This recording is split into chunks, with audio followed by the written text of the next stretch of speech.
Já é Copa, galera. Isso mesmo. Essa semana começa, né, a tão esperada Copa do Mundo 2026. Né? Eu tô gravando esse vídeo aqui na noite de segunda-feira, dia 8. E dia 11 agora, quinta-feira, já terá o primeiro jogo, né? A abertura da Copa do Mundo 2026. Tô aqui gravando esse vídeo hoje para trazer uma análise, óbvio, primeiramente da nossa seleção brasileira, né? Que realizou os últimos 2 amistosos preparatórios aí para a Copa, né? Acabou vencendo o Panamá, né? Numa goleada ali avassaladora. E no último jogo também venceu, né? Jogou contra o Egito. E apesar do susto ali no começo do jogo, o Brasil conseguiu sair com a vitória. Né? O Rafinha fez uma jogada ali e o Endrick fez o gol da vitória da seleção brasileira. Cara, não foi um jogo primoroso da seleção brasileira, né? Esse segundo jogo. O primeiro jogo eu confesso que eu não assisti ele completo, mas eu vi alguns tapes do jogo e eu vi que a seleção brasileira, vou falar primeiro do primeiro jogo, né? Começou meio engasgado ali no ataque, porque tentou uma formação ali com 4 atacantes. E assim, eu acredito que faltou um centroavante para aquele primeiro tempo ali, né? Eu até comentei com uns amigos meus que o Brasil não foi tão efetivo no primeiro tempo, porque não tinha um atacante centroavante para poder puxar a marcação do time do Panamá, né? Os 4 que estavam no ataque ali no primeiro tempo, eles vinham buscar a bola, né? Eles não saíam no facão para poder receber um passe de profundidade. O centro não tinha um centroavante para poder puxar a marcação para trás, para poder gerar mais espaço, né, na zaga do Panamá. E eu acredito que a seleção brasileira teve um pouco de dificuldade no primeiro tempo, muito por conta disso, né? Tanto que no segundo tempo, quando houveram todas as mudanças lá com os caras que vieram do banco, o time ficou mais coeso, o time ficou mais equilibrado. E eu acredito que não foi só o ímpeto de quem está no banco, né, de querer mostrar serviço, mas o equilíbrio que o time ficou no segundo tempo trouxe mais facilidade, né? Tanto que no segundo tempo o Brasil meteu um monte de gol no Panamá, né? Ficou com 3 jogadores no meio, né? Ficou com 3 atacantes, um deles centroavante que ficou puxando a marcação, né? Ficou gerando opção de passe, ficou gerando jogadas ali, né? E apesar de não ter sido tão efetivo, né? Já eu falo mais sobre ele, foi importante a presença dele no segundo tempo, né? Nesse segundo jogo aconteceram algumas jogadas de lançamento assim para esse atacante, que é o Igor Thiago, né? Eu já vou começar a falar sobre ele aqui. E ele teve algumas chances, né? No primeiro jogo ele acabou fazendo um gol de pênalti e perdeu algumas outras chances ali, assim como nesse segundo jogo. E assim, eu estava acompanhando algumas análises que fizeram desses jogos da seleção brasileira, e eu concordei com uma que eu vi no Instagram, cara, do detalhe que o cara chamou atenção pro Igor Thiago. Porque o Igor Thiago, ele foi o artilheiro brasileiro ali da Liga Inglesa, né, da Premier League, nessa temporada. O fato dele estar na seleção brasileira nessa Copa do Mundo é muito por conta disso, né, porque ele se sagrou o vice-artilheiro da competição, quase alcançando o Haaland na Premier League. Então, assim, ele estar nessa Copa do Mundo é muito por conta disso, porque ele foi artilheiro da Premier League, o vice-artilheiro da Premier League. Só que, cara, muitos dos gols que ele fez foi meio que trombando com a zaga, né? E os lances que ele teve na seleção brasileira, as oportunidades que ele teve, né, os passes que foram girados para ele ali na seleção brasileira, foram com certeza com mais qualidade do que ele está acostumado a receber no Brentford. Eu acho que é no Brentford que ele joga. E assim, aí a gente viu um pouco da deficiência, se é que eu posso dizer assim, né, do Igor Thiago. Porque ele recebeu pelo menos 3 lançamentos nesses 2 jogos, dos quais ele errou o domínio, cara. passes assim, açucarados, que era só ele acertar o domínio que ele estaria com plenas condições, cara a cara com o goleiro, de fazer o gol. Era só escolher o canto que ia chutar, ou se ia tocar, ou sei lá, fazer o que ele fosse fazer. Mas assim, ele se colocaria em melhores condições de fazer o gol. Só que o fato dele dominar a bola errado tirou totalmente o ângulo do chute dele, na maioria desses lances, né? No primeiro jogo, teve um lance que ele recebeu em profundidade, né? Ele recebeu o passe do meio para a esquerda, e ele foi dominar com a parte externa do pé. Se ele domina direito aquela bola, ele só ia ter o trabalho de dominar e chutar. Era só isso que ele ia fazer. Só que como ele dominou errado, a bola acabou escapando e indo um pouco em direção à linha de fundo. E até que ele alcançasse a bola, a zaga inteira se recompôs. Né? Porque na velocidade da jogada ali, era uma jogada que se ele domina pelo menos a bola para frente, ele ia conseguir fazer o que ele fez no segundo jogo. Porque ele recebeu um passe parecido, né? O Rafinha fez um lançamento espetacular para ele. Não sei se... Acho que foi o Rafinha. E ele recebeu a bola e foi tentar dominar, e aconteceu a mesma coisa, cara. Ele tentou dominar com a parte externa do pé e a bola escapou. Só que dessa vez a bola não escapou tanto para a linha de fundo, né? Ela escapou mais ou menos ali em direção reta para frente dele, né? E deu condições dele chegar batendo de esquerda. Só que ele não é canhoto, cara.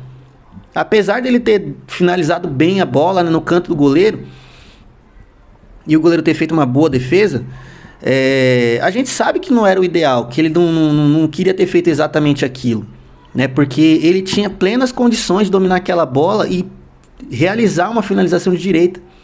Só que por ele não ter dominado a bola direito, né, ele dominou a bola errado, a bola acabou se apresentando para a perna esquerda dele, e ele acabou forçando aquele chute no canto do goleiro, que foi um chute forçado até, pela velocidade do jogo, né? Porque se ele tenta dominar ali, a zaga ia chegar. Então ele tinha que chutar ali depois que dominou mesmo. Então assim, teve um outro lance também, que dessa vez ele recebeu a bola do outro lado, né? Tem a meia-lua aqui. Nos dois primeiros lances, ele recebeu a bola aqui na ponta esquerda, né? Pra poder finalizar cruzado de direita. Só que ele puxou a bola pra linha de fundo e teve que finalizar de esquerda ou fazer uma outra jogada. Dessa vez não, dessa vez ele recebeu a bola para dominar com a parte interna do pé direito, que é o pé dominante dele. E mesmo assim, cara, ele ainda errou o domínio. Mesmo dominando com a perna boa e com a parte interna do pé, que tecnicamente é mais fácil o domínio, né? E ele errou e desperdiçou outra chance de gol, né? Então, assim, esses pontos aí me fazem questionar um pouco da presença dele ali, cara. Sinceramente falando. Beleza que era um amistoso, né? Pré-Copa, os caras não vão dar o sangue ali. Eu acho que o Brasil não foi tão avassalador como poderia ser, né? Tem muita gente reclamando que o Brasil venceu o Egito só de 2-1 e tal. Eu acho que o Brasil só não foi tão avassalador, cara, porque assim... É um amistoso pré-Copa do Mundo. Falta uma semana para começar a Copa. Você não vai querer ficar de fora por causa de uma lesãozinha boba, né? Como infelizmente aconteceu com o lateral Wesley, né? Teve uma lesão detectada ali na coxa e infelizmente foi cortado da Copa. O cara saiu da Copa no último amistoso, pô. Então assim, eu acho que até por conta disso a seleção brasileira não foi tão incisiva no jogo, né? Porque tava o exemplo claro ali do que poderia acontecer com qualquer um. Qualquer forçadinha a mais, qualquer desgaste a mais ali que o jogador tivesse ali, podia resultar no que resultou no caso do Wesley. Então eu acho que o segundo tempo do Brasil foi até mais controlado, né? Mais se defendendo ali justamente para evitar esse tipo de coisa, né?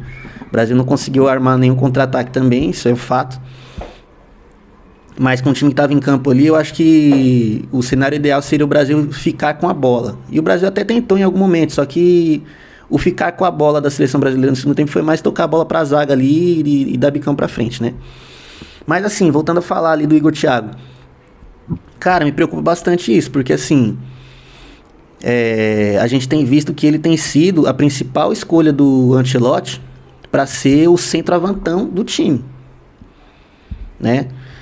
Não sei se esse amistoso mostrou alguma coisa diferente para ele, porque ele testou o Endrick ele como centroavante e o Endrick foi e respondeu, fez o gol, né? E, inclusive, o Endrick foi o único jogador da seleção brasileira que buscou uma jogada de pivô, né? Eu até comentei com meu irmão, tá? A gente estava assistindo junto o jogo. O Endrick foi o único jogador na seleção brasileira que eu vi em muito tempo mesmo, tá? Tentando buscar uma jogada de pivô, porque viu alguém parado lá dentro da área, não lembro nem quem era na hora. Mas ele recebeu a bola ali meio que um pouco do lado da meia-lua, da grande área ofensiva. E ao contrário do que a maioria dos jogadores fazem, né, de tocar a bola pro volante, que tá mais ou menos na entrada da meia-lua ali. Não, ele foi, puxou a bola pra esquerda, deu um toquezinho com a parte externa do pé e puxou uma tabela com pivô. E, cara, se tivesse saído daquela jogada, ele ia receber o passe de volta ali e ia chegar fuzilando. É que não deu certo a jogada. Eu não lembro nem o que aconteceu agora no decorrer da jogada, mas ele tentou, cara. Ele tentou essa jogada. Então você vê que é um jogador que tá querendo, sabe? Tá querendo mostrar serviço, tá querendo fazer gol, né? Então, assim, só queria pontuar aí esse lance do Endrick que eu achei muito interessante, né? Mas, assim, no geral, eu achei o Igor Thiago não conseguiu aproveitar essas oportunidades que ele teve. Na minha visão, o Endrick está à frente dele, né? Tem que ver se na visão do Ancelotti ele pensa assim, mas na minha visão eu colocaria o Endrick à frente do Igor Thiago nessa disputa aí para ver quem vai jogar, né? Porque o Igor Thiago não agradou. Não sei se por nervosismo, não sei se realmente por falta de técnica, de refino técnico, mas para mim ele deixou a desejar nos 2 jogos, né? Nesses 2 jogos aí ele deixou a desejar. Falando sobre outro jogador também que, assim, é um destaque da seleção brasileira, ou pelo menos era para ser, eu até respirei fundo aqui, cara, porque tem uma galera aí da Fatec que pega no meu pé, porque eu pego no pé desse cara, né? Que é justamente o nosso menino de ouro ali, Vinícius Júnior. Cara, o Vinícius Júnior é um caso que, assim, eu não tô inventando, não é alguma coisa da minha cabeça. Isso é um fato. O Vinícius Júnior joga bem na seleção brasileira 1 a cada 10 jogos, mais ou menos. Eu não sei exatamente quanto, mas vocês entenderam, né? Tipo assim, ele é um cara completamente inconsistente na seleção brasileira. Completamente inconsistente. E parece que ele só joga bem na seleção brasileira em jogo que eu não assisto, porque eu não consegui assistir ao vivo o primeiro jogo, né, contra o Panamá. E disseram que ele jogou bem, até porque ele fez o primeiro gol, ele faria o segundo gol se o Casemiro não aparece para roubar o gol dele, pelo menos é o que me disseram aí, né, e eu vi o replay do lance. Talvez o goleiro pegasse, mas assim, foi a jogada do Vinícius Júnior. Então, assim, eu não sei o que acontece, cara. Eu não sei o que acontece. A gente viu, eu vi, né, não sei se vocês viram, mas eu vi um vídeo mostrando o treino da seleção brasileira, um trecho do treino da seleção brasileira. E nesse trecho, o Vinícius Júnior foi colocado ali para fazer aquele famoso 1-2, né, que é justamente aquela jogada que eu falei que o Endrick tentou, né, jogar a bola no pivô, o pivô só rola de primeira para alguém chegar batendo.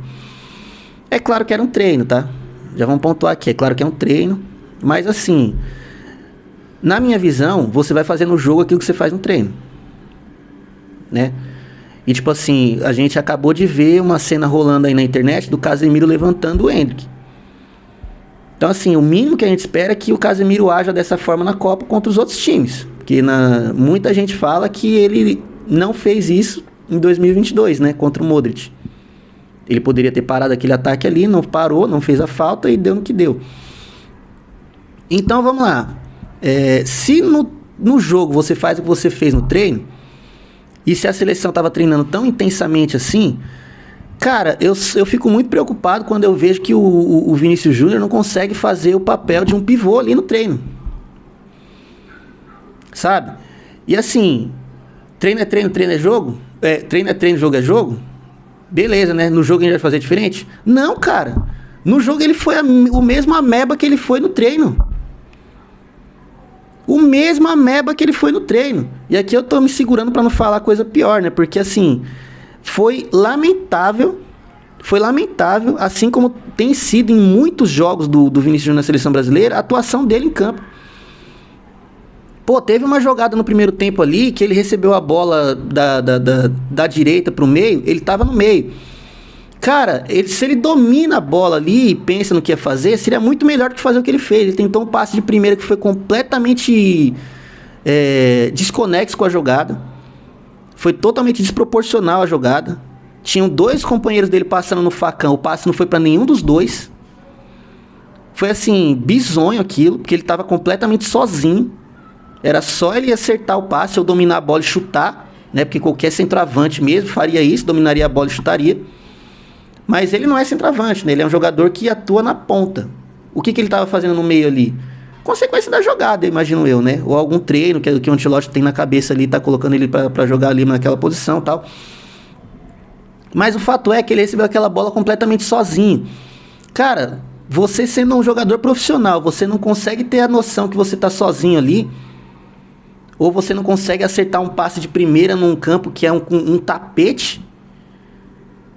Pô, pra mim isso é um absurdo, cara.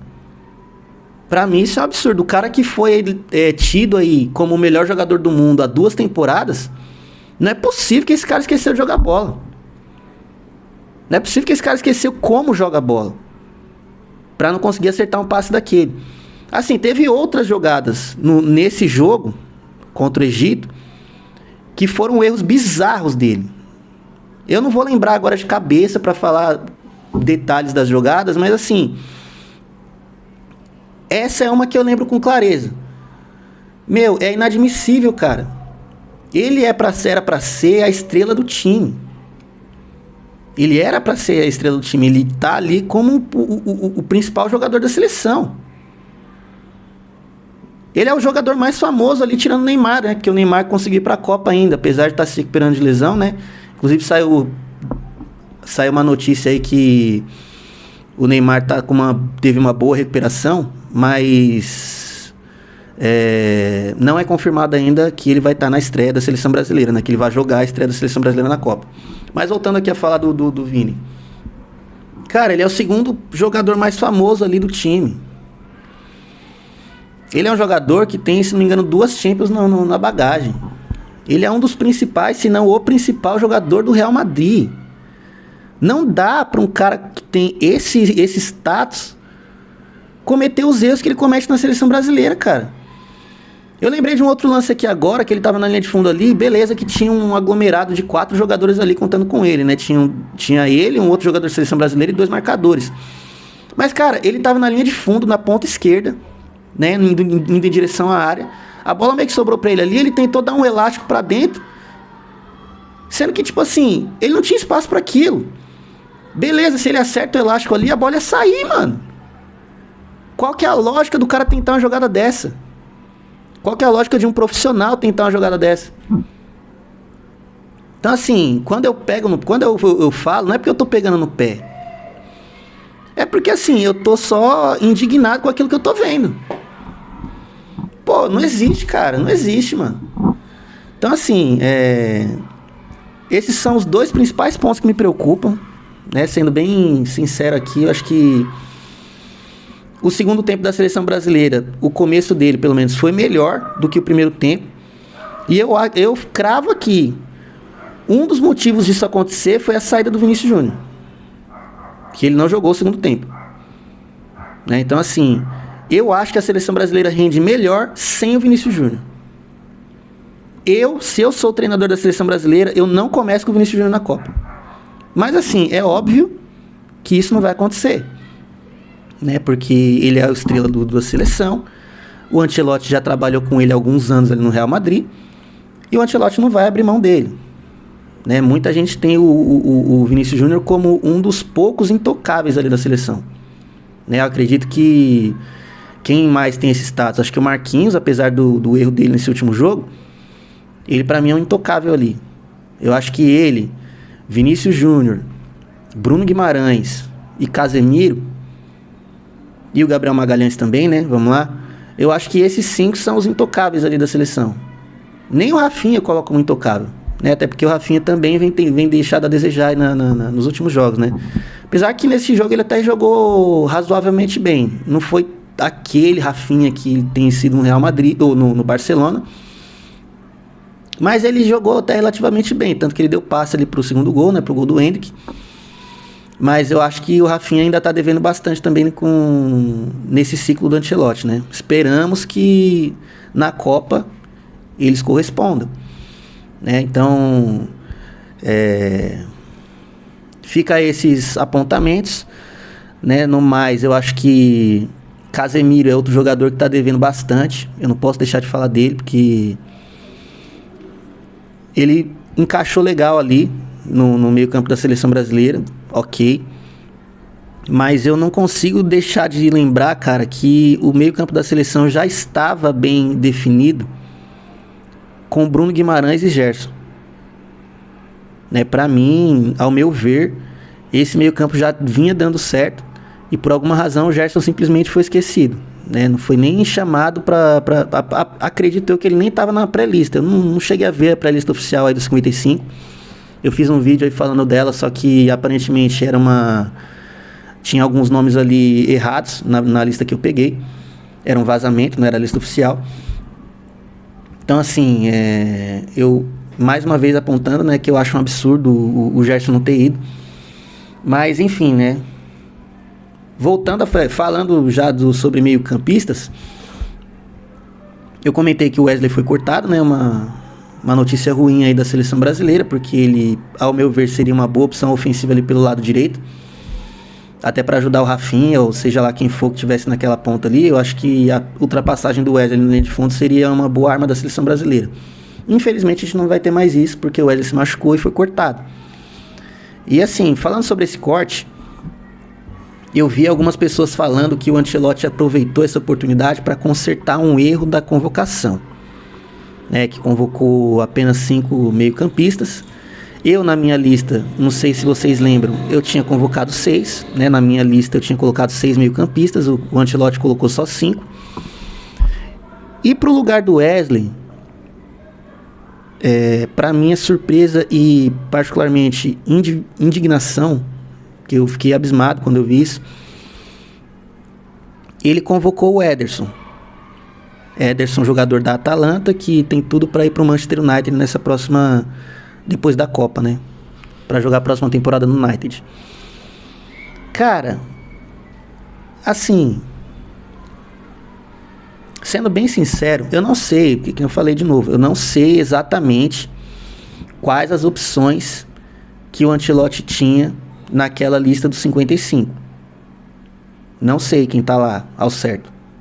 Até pesquisar aqui depois, mas até eu achar aqui, não sei. Mas, cara, por que convocar o Ederson? Por quê?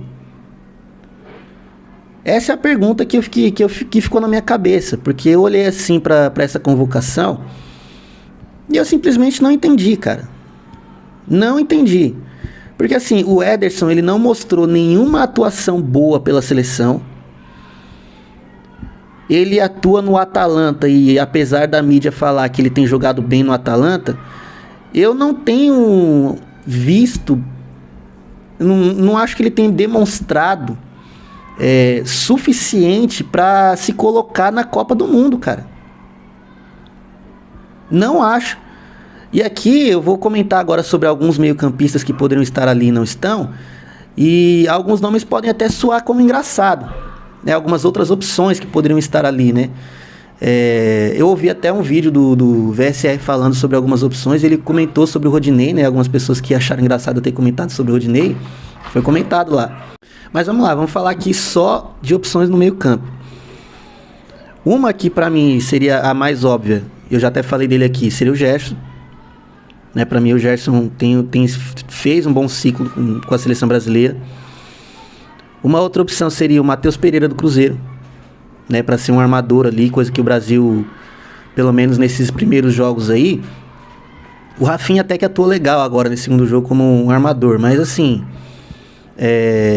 muita gente acha que o Neymar vai atuar ali, desse jeito na seleção. Não sei, espero que sim, mas não sei.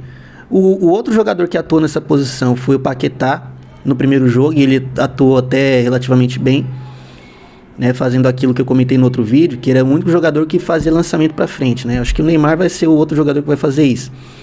Mas assim, o Brasil já tem muito volante ali, cara. O Paquetá pra jogar de volante, já tem o Casemiro, já tem o Fabinho, já tem o Danilo, já tem todos os 5 meio-campos que foram convocados, são volantes. Então pra que você vai convocar outro volante, cara? Assim, eu não consigo entender isso, sinceramente falando, porque assim, por mais que aumentaram os números de substituições no jogo, não vai ser o volante que você vai mudar toda hora no jogo, porque o volante é uma das estruturas, é uma das bases do time. Então assim, possa ser que em algum momento o Bruno Guimarães saia por cansaço, ou por lesão, ou por, sei lá, por cartão amarelo, pode ser que ele seja substituído no jogo. Aí beleza, vai entrar talvez o Danilo, né, que é o substituto natural dele. Ou pode entrar o Paquetá também para tentar fazer aquela função, sei lá, mas assim, qualquer outro meio-campista ali que já estava na seleção poderia fazer esse papel. Por que não chamar um cara que seja mais ofensivo? Né? E aí eu tô defendendo justamente o Matheus Pereira, né, que tem sido um dos meio-campistas mais bem conceituados, né, aqui no Brasil. E outra, por que não chamar o Gerson, cara? Por que não chamar o Gerson? Eu fiquei indignado porque eu falei, mano, o que o Ederson tá fazendo nessa pré-lista? Porque assim, não, beleza, eu posso até entender que o Gerson não está fazendo não está tendo 2026 muito, muito legal. Mas assim, eu não consigo ver até porque eu não estou acompanhando, né? Mas assim, eu não consigo ver, por exemplo, o Fabinho com tanto currículo assim desse ano para estar na Copa. Eu não consigo ver o Ederson com tanto currículo assim para estar na frente do Gerson na Copa. O Gerson que já vinha tendo um trabalho ali na seleção brasileira. É o mesmo caso, por exemplo, do Alisson, nosso goleiro titular. Pô, o cara passou boa parte aí do tempo pré-Copa machucado, se recuperando de lesão. E ele tá chegando na Copa como goleiro titular. Por quê? Porque ele tem bagagem ali no time, porque ele já tava com o grupo ali antes e tal, porque ele, né, deu certo ali, encaixou ali como goleiro titular da seleção. Apesar de muita gente criticar ele, eu acho que o Brasil tem tomado gols e não tem sido culpa deles, dos goleiros, enfim, né, de todos os goleiros que têm sido chamados aí. Então assim, cara, por quê? Pra mim não faz sentido não ter chamado o Gerson, né? A não ser que aconteceu alguma coisa ali no vestiário, né? Algum desentendimento ali entre ele e algum outro jogador, né? É meio curioso pensar nisso e ver que, por exemplo, quem tá ali na seleção brasileira é o Léo Pereira, né? Pra quem não sabe, Léo Pereira e Militão, né? Os dois que provavelmente estariam nessa Copa. Ou, não sei se o Léo Pereira foi porque o Militão não foi, mas tipo assim, eles meio que trocaram de mulher ali, né? Não sei se vocês estão sabendo disso daí. Mas assim, cara, pra mim não tem justificativa não ter chamado o Gerson. E pra mim não tem justificativa ter chamado o Ederson, né? Porque pra mim, primeiro, não precisava de outro volante na seleção. E segundo, quem vai ser o lateral agora? Quem vai ser o lateral agora? Porque assim, ó, com todo o respeito do mundo, cara, se a seleção brasileira for depender do Danilo pra marcar na lateral direita, a gente tá perdido. Se a gente depender do Danilo pra atacar pela direita, a gente tá mais perdido ainda. Isso porque eu não vou nem comentar a lateral esquerda, porque qualquer uma das duas opções ali na lateral esquerda, seja Alexandre, seja Douglas Santos, cara, pra mim nenhum dos dois, assim, nenhum dos dois é titular unânime, assim, da seleção, ao meu ver. Nenhum dos dois tem aquele posto, assim, cravado de titular da seleção hoje. Pra mim, qualquer um que surgir aí hoje, que venha da base, que jogue um pouco, minimamente bem, tá à frente deles ali, né, sendo bem sincero. Então, assim, se o Brasil depender de qualquer um dos seus laterais pra atacar, a gente tá perdido. Eu não sei que tipo de esquema que o Ancelotti vai montar ali, né? Eu não sei se o Ibañez vai atuar na lateral direita, não sei se o Danilo vai atuar. Particularmente falando, eu prefiro que o Ibañez jogue ali. Né? Sendo bem honesto, eu prefiro que o Ibañez jogue ali. Ou então que a seleção brasileira abandone esses 4 ali atrás e jogue com 3 zagueiros. Né? Inclusive, alguns times do mundo aí atualmente têm jogado com 3 zagueiros. Né? E têm jogado bem. Então, assim, cara, eu não sei por que não chamou outro lateral. E se fosse para chamar um meia, eu não sei por que chamou o Ederson. Eu achei essa decisão, assim, péssima. Né? Sendo bem honesto aqui, dando a minha opinião, eu achei péssimo isso. Mas, enfim, né? Vamos ver o que vai acontecer. Não sei nem se ele vai chegar a jogar na Copa. Né? Não sei se ele foi chamado só para compor o elenco ali. Eu acho que, tipo, esse tipo de convocação que seria o caso de chamar o Danilo. Né? Porque a impressão que deu é que o Danilo foi convocado porque ele é bom de vestiário. Eu sei lá, porque, cara, jogador de linha, não dá pra olhar assim para tantas opções de lateral que o Brasil tem, aqui no Brasil, inclusive, e falar que o Danilo é melhor que eles. Né? Como o Ancelotti colocou, que cravou que o Danilo seria... O Danilo foi o primeiro convocado da Copa, cara. O Danilo foi convocado da Copa 2 meses antes da Copa. O Ancelotti cravou numa entrevista falando que o Danilo estaria na Copa. Pô, mano, isso pra mim foi uma loucura, mas enfim, né? Vamos ver, né, como que a seleção vai se preparar nesses últimos dias aí, né, nessa última semana. O Brasil que estreia no dia 13. Fica a dúvida para ver se o Neymar vai jogar ou não. Né? Espero que ele já esteja recuperado, mas eu, sinceramente falando, eu não começaria com ele. Eu entraria com o Neymar no segundo tempo, então pro segundo jogo. Né? A seleção tem o primeiro jogo contra o Marrocos. Para mim é o jogo mais difícil da primeira fase da seleção brasileira. Um jogo que promete ser bem físico, né? E bem, assim, Marrocos, cara, passou boa parte da última Copa sem tomar gol. Né? Então, assim, eu acho que pensando no longo prazo, pensando na preservação do jogador, eu não sei se eu colocaria o Neymar para jogar contra o Marrocos nesse primeiro jogo. Mas, né, vamos ver, vamos esperar para ver. O que você acha? Você concorda com o que eu falei aqui? Você concorda com a convocação do Ederson? Você acha que eu tô louco em falar o que eu falei aqui? Você concorda que Igor Thiago tá atrás dos outros atacantes depois do que ele demonstrou nesses amistosos aí? Comenta aí, não esquece de deixar seu like, compartilhar para quem você gosta. E vamos seguir acompanhando. A semana da Copa do Mundo agora, né? Muito conteúdo aí pra gente produzir, pra gente falar, muita coisa pra gente falar. E é isso, galera. Tamo junto. Até mais. Aquele abraço. Valeu.